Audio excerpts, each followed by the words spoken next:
Sir దాదాపుగా 42 సంవత్సరాల నుండి 43 సంవత్సరాల్లో తెలుగుదేశం పార్టీ అడుగు పెట్టబోతుంది ఆవిర్భావ సభ రేపొద్దున. సో అంటే తెలుగుదేశం పార్టీ స్థాపించిన దానికి లేదా అసలు ఎందుకు వచ్చిందంటారు? ఆ పార్టీ పెట్టాల్సిన అవసరం ఎందుకు వచ్చింది? రామారావు గారి విజన్ని లేకపోతే రామారావు గారి ఆలోచనల్ని కొనసాగిస్తున్న తీరు ఉందంటారా ఇప్పుడు పార్టీ ఆవిర్భవించిన 1983 మేము డిగ్రీ చదువుతున్నాము. ఆ రోజుల్లో మేము కాశ్మీర్ వెళ్ళాము. కాశ్మీర్లో అక్కడ లాడ్జ్లో మా అడ్రస్ నోట్ చేస్తే వాడు ఆంధ్రప్రదేశ్ అంటే తెలియదు అన్నాడు. లాస్ట్కి 2 నిమిషాలు ప్రయత్నం చేసిన తర్వాత ఎన్టీఆర్గా స్టేటా అన్నాడు. ఎన్టీఆర్ స్టేట్ అని చెప్పాము. ఆ రోజు నుంచి మన ఖ్యాతి కాదు, మనం అంటే గుర్తింపు వచ్చింది ఆ రోజు నుంచే అని మనకి ఆ విధంగా ఈ రోజుకి ఎన్డీఏ ప్రభుత్వంలో మనకి ఆ గుర్తింపు తెచ్చింది. వాళ్ళ ప్రతిభ వల్లే కానీ వాళ్ళ దీనివల్ల కాదు. తెలుగువారి ఆత్మగౌరవాన్ని కానీ లేకపోతే వాళ్ళ స్టాటస్ని కానీ పెంచిన విధానం తెలుగుదేశం పార్టీ అనే పార్టీకి రామారావు గారు కానీ లేకపోతే చంద్రబాబు గారు కానీ ఇప్పుడు ఉన్నటువంటి నాయకులు యువ నాయకుడిగా లోకేష్ గారు గురించి చెప్పాలంటే గతంలో మామూలుగా నార్మల్గా ఉన్నారు ఆయన. కానీ ఈ రోజున ఆయన ప్రతిభను చూపిస్తున్నారు. ఎంతలా అంటే ప్రతిపక్షం రెడ్ బుక్ అంటే భయపడుతున్నారు. రెడ్ బుక్ అనేది ఆయన ఇదైంది. ఎందువల్ల భయపడతారంటే వాళ్ళకి తెలుసు, వాళ్ళు చేసిన తప్పులేదు వాళ్ళకి తెలుసు, అందువల్ల భయపడుతున్నారు. కాబట్టి యువ నాయకుడే ప్రత్యేకంగా ఆ రోజున ఏర్పాటు చేసినటువంటి నందమూరి తారక రామారావు గారి తెలుగుదేశం పార్టీ కానివ్వండి లేకపోతే ఆ జెండా కానివ్వండి, ఆ పసుపు రంగు అంటేనే జనాల్లో ఒక తెలియని మనది అనే ఒక భావన కానివ్వండి, ఏం చెప్తారు సార్ ఈ రోజున? అసలు ఆంధ్రప్రదేశ్ గుర్తింపే ఎన్టీ రామారావు వచ్చింది. లేకపోతే ఆంధ్రప్రదేశ్ అంటే పక్కన పడేసాం. ఎలక్షన్ టైంలో వాళ్ళు ఉపయోగించుకున్నాడు, తర్వాత మన గురించి పట్టించుకున్నాడు. అసలు బీజం వేయడం మంచి బీజం వేశారు ఎన్టీ రామారావు. ఈ పథకాలు కూడా ప్రతి ఆయన ఉద్దేశం ఏంటంటే అసలు పార్టీ పెడతా కూడా కారణం ఏంటంటే ఈ పార్టీ పెడతా ప్రతి పేదవాడికి ఆడు తింటాకి ఇబ్బంది ఉండకూడదు. మెయిన్ కాన్సెప్ట్ కూడుగుడ్డ మెయిన్ కాన్సెప్ట్ పెట్టింది ఆయన. ప్లస్ ఈయన పార్టీ పెట్టిన తర్వాత సెంట్రల్ గవర్నమెంట్లో కూడా ఒక విధమైన చైతన్యం వచ్చింది. ఓహో ఏ రాష్ట్రానికి ఏ విధంగా ఎట్లా ఉపయోగాలో ప్రాంతీయ పార్టీలు కూడా వచ్చింది కూడా అప్పుడే. వాడు తమిళనాడు కానీ వెస్ట్ బెంగాల్ కానీ అన్నీ అయ్యే. అందుకు కాంగ్రెస్ పార్టీ ఇంకో వేరే పార్టీ లేదు. కానీ అసలు పార్టీ అంటే ఎట్లా ఉండాలి, పార్టీ విధానం ఎట్లా నడపాలి, జనంలోకి ఎట్లా ఇన్స్పైర్ చేయాలంటే అది ఎన్టీ రామారావు నేర్పాడు. ఈనాడు ద్వారా ఫస్ట్ ఈనాడు స్టార్ట్ అయింది, తర్వాత ఎన్టీ రామారావు పేపర్. ఎన్టీ రామారావు 9 నెలలు ఎక్కడ పడితే అక్కడ తిరిగి కష్టపడి అసలు ఏంటి మన పార్టీ ఏంటి, మన ఆంధ్రప్రదేశ్ అంటే ఏంటి గుర్తింపు తెచ్చింది ఆయన. దానికి సపోర్టు ఈనాడు కూడా పాత మ్యాగజైన్ చూస్తే కళ్ళు చెదిరిపోతాయి, కళ్ళం నీళ్ళు వస్తాయి. ఓ ఈ విధంగా కష్టపడ్డాయి. మానవులు అన్న ద్వారా తప్పులు జరుగుతాయి సార్, అన్నీ న్యాయం చేయాలి. మనం మంచిని ఇన్స్పైర్ చేసుకోవాలి, చెడుని వదిలేయి. అది కలిపి ఒకటి సార్. అప్పట్లో మీకు తెలుసు దివిసీమ ఉప్పెన విదంతం కానివ్వండి లేకపోతే ఏకపక్షంగా తీసుకునే నిర్ణయాల వల్ల అప్పటికప్పుడు ఎమర్జెన్సీ ఏర్పాటు చేయడం కానివ్వండి ఇందిరాగాంధీ గారి హయాంలో చూస్తే.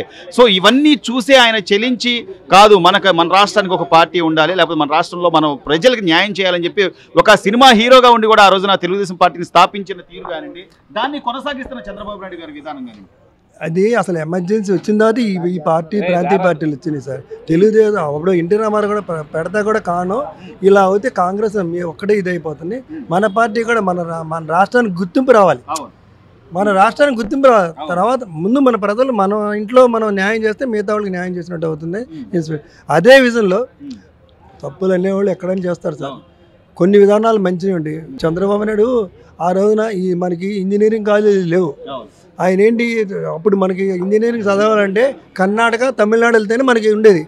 చంద్రబాబు నాయుడు వచ్చిన తర్వాత ఇలా కాదు, మనకు కూడా ఒక రాష్ట్రానికి ఇన్కమ్ రావాలి, ఇంజనీరింగ్ కాలేజీ మనోళ్ళు మన రాష్ట్రంలో చదువుకునే విధానంగా చెప్పి అప్పుడు హైదరాబాద్లో కానీ మనకి విజయవాడలో కానీ ఇన్ని ఇంజనీరింగ్ కాలేజీ పర్మిషన్ ఇచ్చాడు.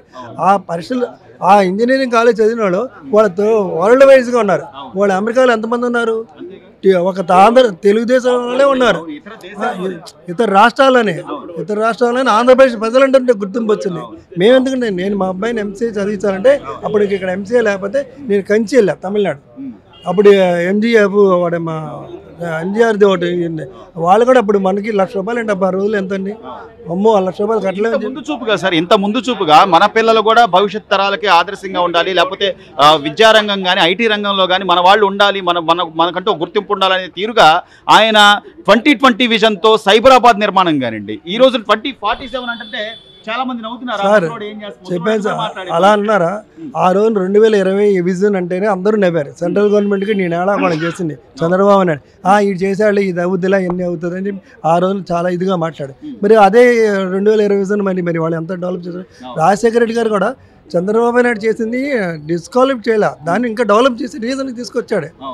ఆ విధంగా తీసుకొచ్చాడు గుర్తింపు. మరి సో మొత్తం మీద అయితే చంద్రబాబు నాయుడు గారు కానివ్వండి, లేకపోతే ఆయన వారసుడిగా లోకేష్ గారు కానివ్వండి, అంటే 3 తరాలు మీరు చూస్తున్నారు సార్. నందమూరి తారక రామారావు గారు ఏ ఉద్దేశాలతో అయితే పార్టీని స్థాపించారో దాన్ని కొనసాగిస్తూ చంద్రబాబు నాయుడు గారు ఆయన అనుసరిస్తూ ఈ రోజున లోకేష్ గారు పనితీరు కానీ ఏం చెప్తారు? బాగుందండి. ఎవరైనా కష్టపడాలండి, కష్టపడితే దానికి గుర్తింపు వస్తుంది. ఇవాళ లోకేష్ గారు కూడా ఇప్పుడు ఈయన కూడా ఎలా కూడా చేస్తున్నారు, ఈయన అట్లా తీసుకొస్తారు అన్ని చేస్తారు. ఇప్పుడు కనపడుతుంది కదా, ఇప్పుడు పెద్ద పెద్ద కంపెనీ వాడు వచ్చి చూస్తున్నారు కదా. ఇప్పుడు మొన్న మా మీటింగ్ పెట్టారు, బిల్ గేట్స్ పెట్టారు. మరి మామూలు అయితే రాడుగా, మరి బిల్ గేట్స్ పెట్టాడంటే మరి ఢిల్లీలో మరి ఒక విధంగా చంద్రబాబు నాయుడు వెళ్ళి ఒక విజన్ తీసుకొచ్చాడు, నాకు కావాలి.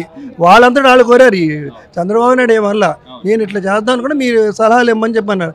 దానికి ఏమన్నారు, మేము ఇస్తాం, మా సహకారం మేము ఇస్తామని చెప్పారు.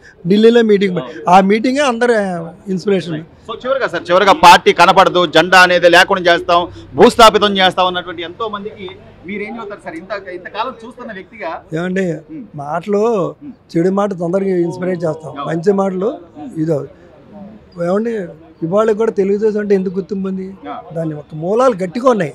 మూలాలు గట్టిగా ఉన్నాయి బట్టి ఇన్ని వచ్చినా గాలి తుఫాన్లు ఒకటి గాలి తుఫాన్లు వచ్చినా అది కొట్టుకుపోదు, అది అట్టే ఉండదు. ఇప్పుడు 11 మందిని గెలిపించారు, నాకు 40% ఓటు, 39% ఓటు అని చెప్తున్నారు. ఈ కాదు కదా, 11 మంది ఎందుకు అసెంబ్లీకి వెళ్ళట్లేదు? నా కొడకలారా, మీకు మేము వేసాం కదా ఓట్లు, ఉరుకురికి తినాలి ఆ గ్రామ ప్రజలు. అప్పుడు కానీ ఆ 11-0 అవడమో 11-150 అవడమో తేలిపోద్ది. కానీ సార్, అంటే మీరు అన్నట్టుగా ఈ రోజున మీరు అన్నట్టు కరెక్టే, ఏ నియోజకవర్గ ప్రజలు ఆ నియోజకవర్గంలో చివరికి పులివెందుల్లో జగన్మోహన్ రెడ్డి గారిని గెలిపించారన్నా కూడా ఆయన ఏదో ఆ నియోజకవర్గానికి చేస్తాడు, లేకపోతే వాళ్ళ తండ్రి గారి మొహం చూసి ఏదో మొత్తం మీద గెలిపించారు.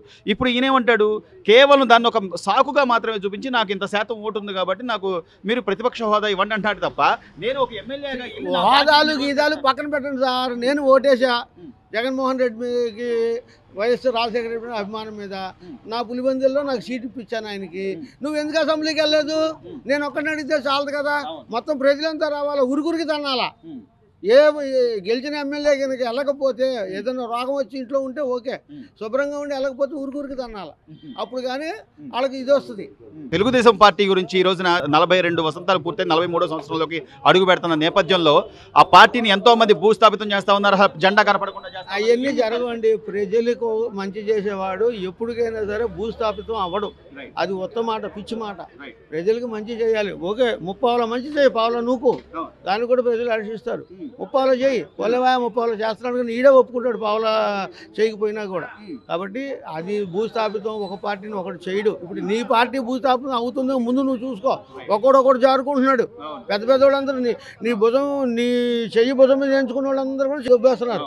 కాబట్టి అది చూసుకోమని మొన్న నేను ఒక కుంటిది కూడా చెప్పొద్దు, నేను లెగిస్తే మనుషులు కాదని. అది లేచేది కాదు, ఆడిని కొట్టేది కాదు. ఇట్లా ఉంటుంది.